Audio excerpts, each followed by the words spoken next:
মই ভাবোঁ যিবিলাক খুলীয়া ভাওনাৰ ওপৰত কাম কৰিছে বা এই গ্ৰন্থখনে খুলীয়া ভাৱৰীয়া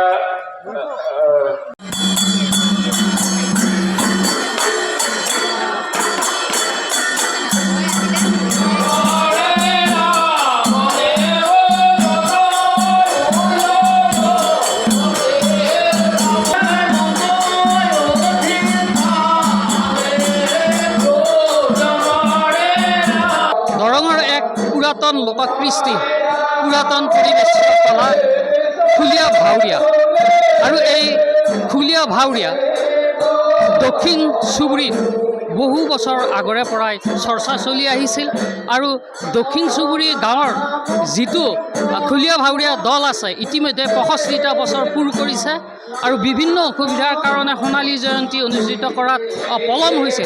এইবাৰ 3 দিনীয়াকৈ অনুষ্ঠিত হৈছে খুলীয়া ভাওৰীয়া দলটোৰ এই সোণালী জয়ন্তী অনুষ্ঠান আৰু সোণালী জয়ন্তী অনুষ্ঠান উপলক্ষে ইয়াতে প্ৰতিযোগিতাৰ আয়োজন কৰা হৈছে খুলীয়া ভাওৰীয়া দলসমূহৰ মাজত আৰু মই ইয়াৰ এক সামগ্ৰিক পৰিৱেশ দেখুৱাবলৈ অনুৰোধ কৰিছোঁ মোৰ সহযোগী। এয়া দৰঙৰ এক আপুৰুগীয়া কলাকৃষ্টি, এয়া খুলীয়া ভাওৰীয়া এটা দলে এই প্ৰতিযোগিতাত অংশগ্ৰহণ কৰিছে আৰু এই প্ৰতিযোগী দলটো ইয়াতে খুলীয়া ভাওৰীয়া পৰিৱেশন কৰিছে, আৰম্ভ কৰিছে আৰু অকল এই দলটোৱে নহয় কেইবাটাও দলে ইতিমধ্যে এই প্ৰতিযোগিতাত অংশগ্ৰহণ কৰিছে। দক্ষিণ চুবুৰী ভাস্কৰ খুলীয়া ভাওৰীয়াৰ দ্বাৰা আয়োজিত যি সোণালী জয়ন্তী অনুষ্ঠান 3 দিনীয়াকৈ অনুষ্ঠিত কৰা হৈছে। ইয়াতে বিভিন্ন বৰ্ণাঢ্য কাৰ্যসূচীৰ আয়োজন কৰা হৈছে আৰু ইয়াতে সমবেত হৈছে এই চিপাঝাৰ অঞ্চলৰ লোককৃষ্টিৰ ৰস আহৰণকাৰী বিভিন্ন কলা সংস্কৃতি প্ৰিয় লোক ইয়াতে আহি সমবেত হৈছে আৰু তেওঁলোকে খুলীয়া ভাওৰীয়া ইয়াতে উপভোগ কৰিছে। ইয়াৰ কিছু পৰিৱেশ আমি ND24ৰ দৰ্শকসকলক দেখুৱাবলৈ যত্ন কৰিছোঁ।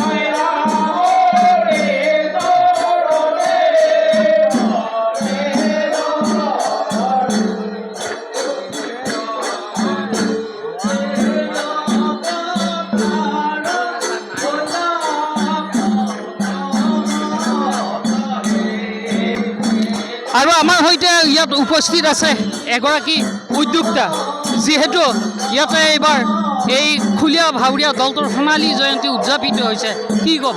হয়, নমস্কাৰ। প্ৰথমে আমি আপোনালোকক ধন্যবাদ জনাইছোঁ। দক্ষিণ চুবুৰী খুলীয়া ভাওৰীয়া দল আপোনালোকে জানে প্ৰায় 65 বছৰ আগতে জন্মগ্ৰহণ কৰা, কিন্তু আজি আমি সোণালী জয়ন্তী হিচাপে উদযাপন কৰিছোঁ। 65 বছৰত আচলতে আমি হীৰক জয়ন্তী পাতিব লাগিল, কিন্তু আমি পালন কৰিছোঁ সোণালী জয়ন্তী। আমাৰ বিশেষ কিছুমান কাৰিকৰী অসুবিধাৰ কাৰণে আমি যিহেতু সোণালী জয়ন্তী উদযাপন কৰাৰ কাৰণে এটা সিদ্ধান্ত লৈছিলোঁ, সেইকাৰণে আমি সোণালী জয়ন্তী উদযাপন আজি আৰু 3 দিনীয়া কাৰ্যসূচীৰে আমি উদযাপন কৰিছোঁ। এতিয়া আমি এই সোণালী জয়ন্তী উপলক্ষে আজি 2য় দিন আৰু এই 2য় দিনত আমি মানে 5খন খুলীয়া ভাওৰীয়াৰ বচা 5খন খুলীয়া ভাওৰীয়াৰ মাজত আমি প্ৰতিযোগিতামূলক খুলীয়া ভাওৰীয়া সমাৰোহ আমি অনুষ্ঠিত কৰিছোঁ। আৰু আমি এই অনুষ্ঠিত কৰাৰ আমাৰ মূল উদ্দেশ্যটো হ'ল যে নতুন প্ৰজন্ম খুলীয়া ভাওৰীয়াৰ প্ৰতি আগুৱাই আহক আৰু ইয়াৰ খুলীয়া ভাওৰীয়াটো সংৰক্ষণ, সংবৰ্ধন আৰু প্ৰচাৰ হওক। আমি সেই উদ্দেশ্য আগত ৰাখি আজি আমি খুলীয়া ভাওৰীয়াৰ এই সমাৰোহ অনুষ্ঠিত কৰিছোঁ।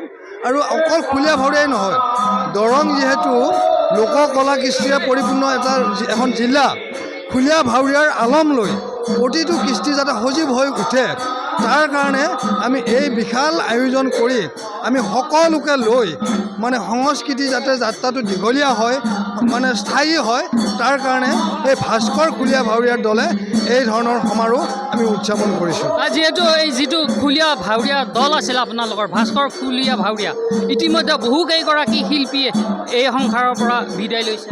হয়, আচলতে আমাৰ যদিও 1960 চনত জন্ম, প্ৰায় আৰু 10 বছৰ আগত জন্ম হোৱা বুলি আমাৰ কিছু তথ্যই আমাক ইংগিত দিয়ে আৰু আৰম্ভণিৰ পৰা যি ইমানখিনি মানে শিল্পী এই খুলীয়া ভাৱৰীয়াৰ লগত জড়িত ইয়াৰে অধিকাংশ আমাৰ এই সংসাৰৰ পৰা বিদায় লৈছে আমি সেই সকলকো আমাৰ এই সমাৰোহৰ জৰিয়তে এক উদ্ভাসিত কৰাৰ এক প্ৰচেষ্টা চলাইছোঁ আমাৰ যিখন স্মৃতিগ্ৰন্থ ভাস্কৰ তাতো আমি সেইসকলক উদ্ভাসিত কৰি আমি তেখেতসকলক আমি শ্ৰদ্ধা জ্ঞাপন কৰিছোঁ